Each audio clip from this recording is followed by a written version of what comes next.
Quando Frank Moore Cross fala sobre a continuidade cultural entre Canaã e Israel em Canaanite Myth and Hebrew Epic, ele está argumentando basicamente que a religião israelita não nasceu como algo radicalmente novo e separado, mas sim como uma transformação interna dentro da tradição cultural cananeia. Israel, segundo ele, foi tanto herdeiro quanto reformulador do ambiente religioso de Canaã. Aqui estão os principais detalhes que compõem essa visão. O contexto geográfico e cultural. Israel emergiu dentro de Canaã e não de fora, ou seja, embora a Bíblia apresente narrativas de conquista e ruptura, como no livro de Josué, Cross sugere que, do ponto de vista cultural e religioso, os israelitas compartilhavam a mesma língua semítica, práticas agrícolas, tradições literárias e mitológicas dos cananeus, deuses cananeus como antecessores de Yahweh. Cross mostra que figuras como El, o deus supremo da religião cananeia, e Baal, o deus das tempestades e fertilidade, exerceram forte influência sobre como Yahweh foi imaginado no começo da religião israelita. Por exemplo, El era o pai dos deuses, sábio e distante, uma imagem que se reflete em certos hinos e textos bíblicos antigos que retratam Yahweh de forma semelhante, como em Gênesis. Baal, o deus guerreiro que luta contra as forças do caos, também inspira aspectos da imagem de Yahweh como guerreiro, notável nos Cânticos da Vitória, como o Cântico de Débora em Juízes 5. Mitos cananeus e a Bíblia hebraica. Cross destaca paralelos diretos entre os mitos de Ugarit, descobertos na década de 1920, e certas passagens bíblicas. Exemplos. O combate de Baal contra o monstro marinho se parece muito com imagens de Yahweh lutando contra Leviatã no Salmo 74 e Isaías 27. A construção de um templo celestial para Baal tem ecos na visão ampla de Yahweh em Jerusalém. As instituições sociais e religiosas, até as estruturas sociais, como o sistema de liderança tribal, a monarquia e a prática de alianças sagradas, os chamados covenants, têm raízes em tradições cananeias anteriores. Israel adaptou essas instituições para dar corpo à sua identidade nacional e religiosa. Transformação, não mera repetição. Importante, Cross nunca diz que Israel simplesmente copiou os cananeus. Ele argumenta que Israel reinterpretou a herança cananeia à luz de novas experiências históricas, especialmente o Êxodo, o pacto com Yahweh, e a ideia de uma aliança exclusiva entre o povo e Deus. Assim, a continuidade cultural não impediu uma profunda inovação teológica. Conclusão da tese. Israel e Canaã fazem parte de um mesmo horizonte cultural no Levante. Israel tomou elementos simbólicos, linguísticos e religiosos cananeus, mas os transformou para expressar uma nova visão, a centralidade e exclusividade de Yahweh como Deus nacional e mais tarde como o único Deus. No livro Canaanite Myth and Hebrew Epic, Frank Moore Cross explica que a reformulação e adaptação dos mitos cananeus aconteceu de maneira criativa e crítica. Ou seja, Israel não apenas herdou elementos cananeus, eles os reinterpretaram profundamente para criar uma nova visão teológica, adequada à sua experiência histórica e à sua identidade nacional em formação. Aqui está como Cross entende essa reformulação. 1. Reinterpretação dos deuses. Os deuses cananeus, como El e Baal, foram assimilados no conceito de Yahweh. Yahweh incorporou o papel de El como o Deus supremo, o chefe da Assembleia Divina, sábio e criador, mas também absorveu atributos de Baal, o vigor juvenil, a função de guerreiro protetor e a relação especial com as forças da natureza, tempestades, colheitas, fertilidade da terra. Essa fusão de funções e símbolos, segundo Cross, foi essencial para a formação do perfil complexo de Yahweh, simultaneamente rei soberano, guerreiro e fonte de vida. Substituição e exclusividade. Israel rejeitou o panteão, a ideia de vários deuses trabalhando juntos, e substituiu toda a estrutura politeísta por um único deus. No mito cananeu, El preside uma assembleia de deuses menores. Em Israel, Yahweh é retratado como soberano absoluto, embora alguns ecos antigos da Assembleia Divina, como no Salmo 82, ainda estejam presentes. Com o tempo, essas figuras secundárias foram rebaixadas a anjos ou completamente apagadas. 3. Transformação das batalhas míticas. Muitos dos mitos cananeus falam de conflitos cósmicos. Baal lutando contra Yam, o mar e morte. Em Israel, essas imagens foram reinterpretadas como símbolos da soberania de Yahweh sobre a natureza e como metáforas para sua vitória sobre o caos. Por exemplo, a vitória de Yahweh sobre o Mar Vermelho no Êxodo pode ser lida como uma adaptação desse antigo tema mítico. 4. Redefinição da função real. No mundo cananeu, o rei era o representante dos deuses, especialmente de Baal, garantindo a ordem e a fertilidade. Em Israel, essa função foi absorvida pelo rei davídico, mas sob a soberania direta de Yahweh. O rei não era um semideus, ele era o servo de Yahweh, como vemos em textos como o Salmo 2 ou o Salmo 89. 5. Centralidade da história e da ética. Enquanto a mitologia cananeia era cíclica e ligada a ritmos naturais, colheitas e estações, Israel reformulou esses temas em torno de eventos históricos, Êxodo, Sinai, conquista de Canaã e de uma ética de aliança com Yahweh. A fidelidade não era mais uma questão de manter ritos para a fertilidade, mas de obedecer aos mandamentos de um Deus único que agiu na história. Resumo da ideia de Cross. A religião de Israel não rejeitou totalmente as imagens e categorias herdadas de Canaã, mas redefiniu seu significado, de um politeísmo dinâmico para um monoteísmo ético histórico, de deuses ligados à fertilidade e à ordem natural para um Deus ligado à libertação, à aliança e à justiça. Essa reelaboração foi fundamental para criar a originalidade da fé israelita. A ideia principal. Segundo Cross, Yahweh é a figura que, dentro da evolução religiosa de Israel, sucede aos deuses cananeus El e Baal, reunindo em si atributos que antes eram separados entre esses dois grandes deuses. Essa sucessão é tanto uma herança de imagens e funções religiosas, quanto uma transformação, uma redefinição dentro do novo projeto teológico israelita. Vamos ver como isso acontece em detalhe. 1. Yahweh herda o papel de El, o Deus supremo dos cananeus. El era o Deus mais velho, o Criador, o pai dos deuses, chamado de El Elyon, Deus Altíssimo, nas tradições de Ugarit. Ele era associado à sabedoria, à autoridade serena, à função de juiz soberano, muitas vezes retratado como um rei paternal e benevolente. Ele era menos ativo nas batalhas do que Baal, seu domínio era mais jurídico e institucional sobre o panteão. Cross mostra que Yahweh, nos textos bíblicos antigos, especialmente em fontes mais antigas do Pentateuco e dos Salmos, é retratado com traços idênticos aos de El. Títulos como Elyon, Altíssimo, El Shaddai, Deus Todo-Poderoso, e El Olam, Deus Eterno, aparecem aplicados a Yahweh. No Cântico de Moisés, Deuteronômio 32, há uma referência muito antiga que parece separar El de Yahweh no início, quando Elion dividiu as nações, mas que rapidamente os identifica. Para Cross, isso é vestígio de uma fusão progressiva. Yahweh absorve o papel e os atributos de El. Conclusão desta parte. Yahweh herda a supremacia, a autoridade sobre o mundo e a paternidade divina, que eram funções de El. 2. Yahweh também herda funções de Baal, o deus da tempestade e da guerra. Baal era o deus jovem, vigoroso, o mestre das tempestades, da chuva, fundamental para a agricultura, e da guerra em tempos de crise. Era o campeão que enfrentava Yam, o mar e Morte, numa luta cósmica que representava a vitória da ordem e da fertilidade sobre o caos e a esterilidade. Cross demonstra que Yahweh também absorve esse aspecto guerreiro e tempestivo. Em textos antigos, Yahweh é frequentemente descrito como um Deus das tempestades. A voz de Yahweh ressoa sobre as águas, Yahweh sobre as muitas águas. Um salmo que parece inclusive adaptado de um hino a Baal. No Êxodo e em Juízes, Yahweh é o guerreiro divino, liderando Israel em batalhas, frequentemente associado a fenômenos atmosféricos, trovões, raios, tremores. Yahweh também aparece como aquele que derrota forças do mar e da morte, uma adaptação direta dos combates de Baal contra Yam e Mot. A conclusão desta parte. Yahweh herda o vigor jovem, o domínio sobre o clima e o papel de campeão guerreiro, que eram de Baal. A fusão de El e Baal em Yahweh é inovadora. Cross argumenta que, no mundo cananeu, esses dois deuses eram distintos. El era o deus mais velho do trono e do conselho, pacífico e distante. Baal era jovem, combativo, mais próximo das preocupações humanas diárias, chuva, colheitas, guerra. Em Israel, Yahweh é ambas as coisas ao mesmo tempo. É o Deus soberano, juiz e criador como El, e é o Deus guerreiro, senhor das tempestades e da vitória sobre o caos, como Baal.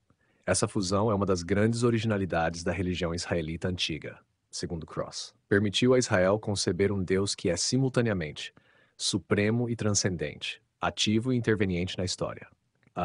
4.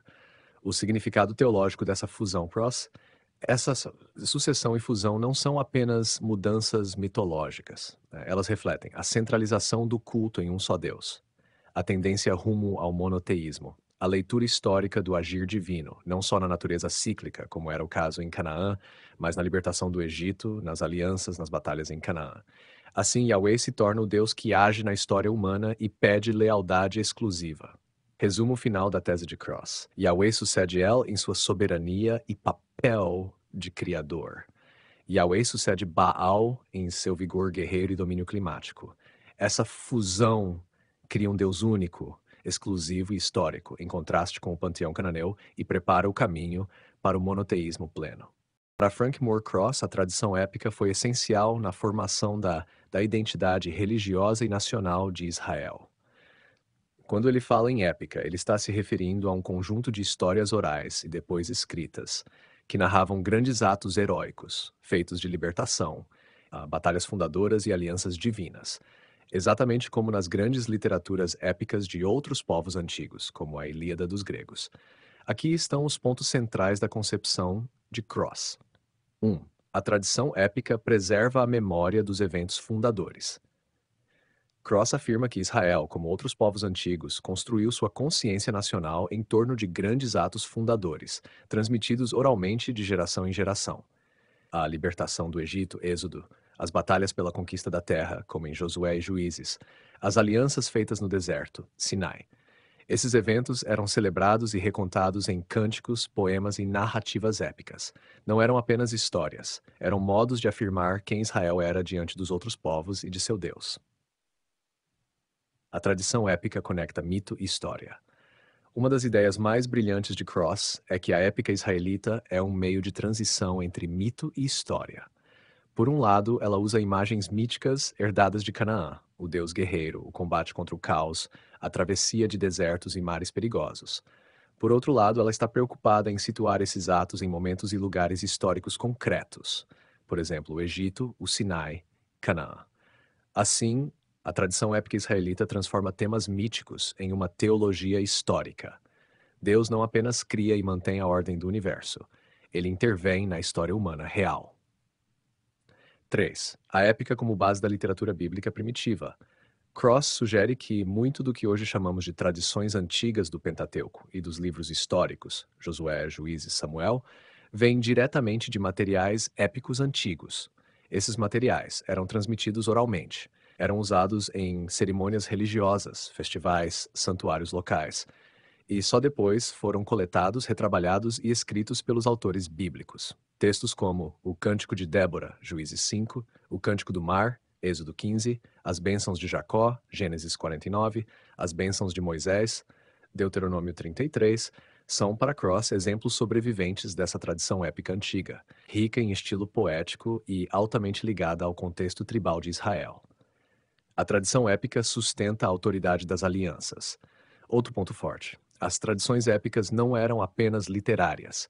Elas tinham funções sociais e religiosas práticas. Recontar os feitos de Yahweh servia para reafirmar a fidelidade à aliança. Celebrar as vitórias épicas justificava a posse da terra prometida. Recordar os feitos heróicos reforçava a unidade tribal e a identidade comum. Assim, a tradição épica sustentava tanto a fé quanto a estrutura social. Resumo da importância da tradição épica para Cross. Preserva a memória dos atos fundadores de Israel, conecta mito e história, criando uma visão histórica do agir divino, forma a base primitiva da literatura bíblica, reforça alianças e identidades comunitárias. No livro Canaanite Myth and Hebrew Epic, Cross explica o desenvolvimento do monoteísmo em Israel como um processo gradual, não como uma revolução repentina. Esse processo começa dentro de uma cultura semítica ocidental originalmente politeísta e culmina em uma afirmação radical: Yahweh é o único Deus. Aqui estão os pontos principais de como Cross entende esse desenvolvimento. 1. Origem tribal e a escolha de um Deus patrão. Israel surge como uma federação tribal, a chamada Confederação Anfictiônica, similar à Liga Anfictiônica da Grécia Antiga. Cada tribo ou clã provavelmente tinha sua divindade patronal. Mas na experiência fundadora, especialmente o Êxodo, Yahweh emerge como o Deus de toda a confederação. Yahweh é escolhido como Deus nacional, o que ainda não é estritamente monoteísmo, mas monolatria, adoração de um único Deus sem negar a existência de outros. Resumo desse estágio: Yahweh é o Deus de Israel, mas os deuses de outros povos ainda são reconhecidos como reais. 2. Exclusividade de Yahweh dentro de Israel. Com o passar do tempo, Israel desenvolve uma visão cada vez mais exclusiva de Yahweh. Não é apenas que Israel adora Yahweh, Israel deve adorar só a ele.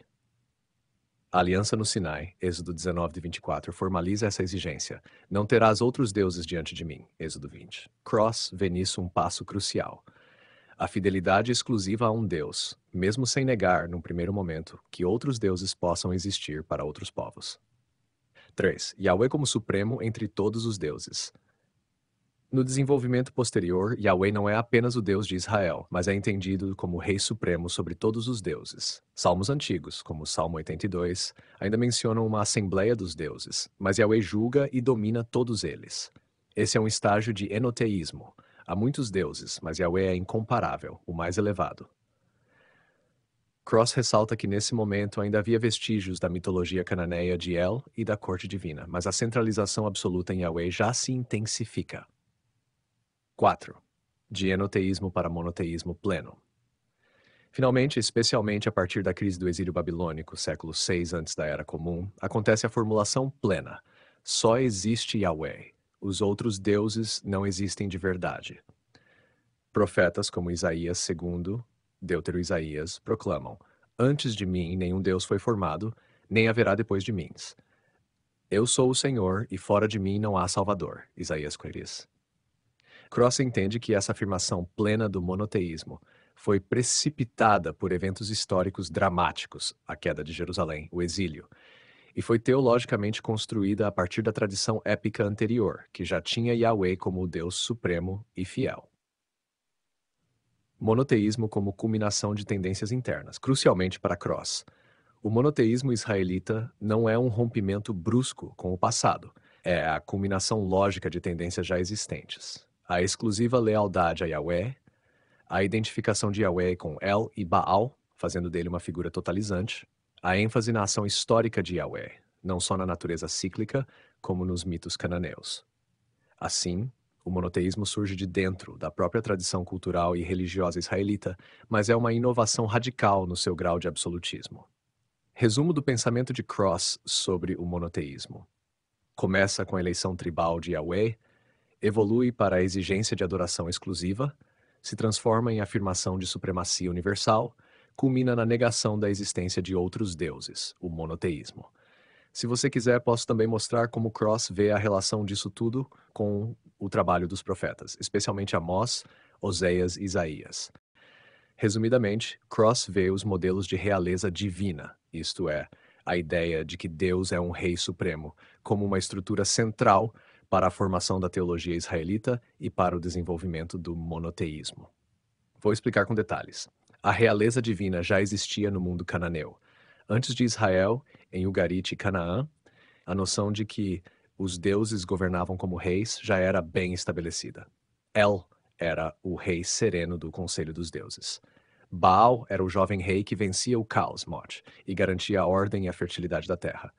Esses deuses exerciam funções muito semelhantes às dos reis humanos. Eles garantiam a ordem, cosmos e sociedade, eram julgadores supremos, lideravam a luta contra as forças do caos. Cross enfatiza que Israel herdou essa imagem. O Deus verdadeiro é um rei. 2. Yahweh assume os modelos de realeza de El e Baal. Cross mostra que Yahweh incorpora, de El, a soberania serena, a função de juiz e criador. De Baal, o vigor, o papel de campeão que derrota o caos, representado muitas vezes pelas águas, como no episódio do Mar Vermelho.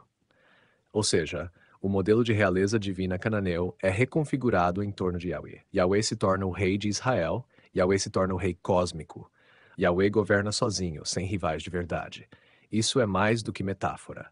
É a maneira como Israel concebe sua relação com Deus e seu próprio lugar no mundo. A monarquia humana em Israel reflete essa realeza divina. Quando Israel institui uma monarquia com Saul, Davi e Salomão, a teologia real é moldada sobre a imagem da realeza de Yahweh. O rei humano é o filho de Yahweh, como em Salmo 2, Tu és meu filho, hoje eu te gerei. O rei governa em nome de Yahweh. Mas atenção, para Cross, a ênfase é sempre que Yahweh é o rei verdadeiro. Os reis humanos são apenas seus instrumentos temporários. Isso ajuda a evitar a divinização plena do rei, como acontecia no Egito, por exemplo. A teologia da realeza divina impulsiona o monoteísmo. Agora vem a ligação direta com o monoteísmo. Se Yahweh é o rei cósmico soberano e único. E se o rei, por definição, não admite rivais, especialmente no contexto de um deus guerreiro que vence o caos e a morte, então não pode haver outros deuses no mesmo nível.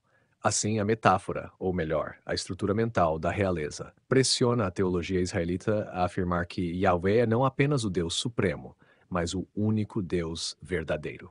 Para Cross, essa é uma das forças internas que levam Israel da monolatria para o monoteísmo pleno. 5 em resumo. Segundo Cross, a realeza divina era uma ideia antiga no Levante. Israel herdou essa ideia, mas a centralizou radicalmente em Yahweh. A noção de que só há um rei, e esse rei é Deus, ajudou a levar ao desenvolvimento da ideia de que só há um Deus. A realeza divina foi, portanto, um motor profundo no caminho do monoteísmo. No livro Canaanite Myth and Hebrew Epic, Cross dedica bastante atenção ao Cântico de Débora, Juízes 5, e a outros textos poéticos antigos, como o Cântico do Mar em Êxodo 15. Ele os interpreta como sobreviventes autênticos de uma fase muito primitiva da tradição religiosa de Israel, uma fase anterior à teologia elaborada do monoteísmo profético. Aqui está como Cross lê esses textos. 1. O Cântico de Débora como testemunho de Israel tribal. Para Cross, o Cântico de Débora é um poema épico de guerra composto ainda na época em que Israel era uma federação de tribos, sem uma monarquia centralizada. Ele vê o poema como uma celebração de uma vitória real contra potências cananeias, uma exaltação de como guerreiro divino, chamado Divine Warrior, uma das imagens mais antigas de Deus em Israel. Uma demonstração de como a tradição épica funcionava para reforçar a identidade tribal. Cada tribo é convocada a lutar e as que não participam são repreendidas. Ponto importante para Cross. Esse cântico mostra Yahweh como o Deus nacional que luta pelos seus, mas ainda dentro de um horizonte mais primitivo, onde a distinção entre mito e história é fluida. 2. Traços míticos antigos preservados no cântico. Cross identifica elementos no Cântico de Débora que refletem uma visão mítica de Yahweh. Yahweh sai de Seir e avança do campo de Edom, Juízes 5:4. Isso evoca a ideia de uma teofania, manifestação divina no deserto, sugerindo que Yahweh era inicialmente um deus associado às tempestades e às regiões áridas do sul. A descrição da natureza estremecendo na presença de Yahweh, tremor da terra, dilúvio das torrentes, é típica das imagens cananeias de um deus da tempestade, como Baal. Conclusão de Cross. O Cântico de Débora conserva vestígios claros da antiga imagem de Yahweh como um deus guerreiro e cósmico, numa tradição oral anterior à teologia mais refinada da época da monarquia ou do exílio. Comparação com outros textos épicos. Cântico do Mar, Bênçãos de Jacó e Moisés. Cross estende essa leitura para outros textos. Cântico do Mar, Êxodo 15. Yahweh é descrito como o guerreiro supremo que derrota os egípcios. Assim como Baal derrota Yam, o deus do mar, no mito cananeu, Yahweh derrota o Mar, o exército do Egito. Há uma fusão entre mito de combate cósmico e libertação histórica. Bênção de Jacó, Gênesis 49, e Bênção de Moisés, Deuteronômio 33. Ambos os textos, na visão de Cross, preservam memórias das antigas tribos, suas localizações e seus deuses patronais, antes da unificação total sob a fé exclusiva em Yahweh. Esses textos, para Cross, são janela para o passado.